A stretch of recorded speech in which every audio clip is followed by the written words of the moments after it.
this new iPhone 10 to this car radio without Bluetooth or an aux input. You simply get my gadget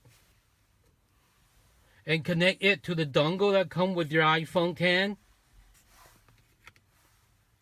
Plug my gadget into the dongle and make sure that you snap, and then plug the dongle into the new iPhone 10. Make sure you set the car radio to 87.9. And now all you have to do is fire up the music that you want to play. So hit play, please.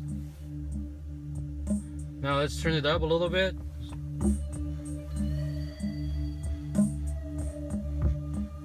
You can hear that the music is coming through loud and clear without statics or any humming noise. You can also use this gadget to connect to stream music,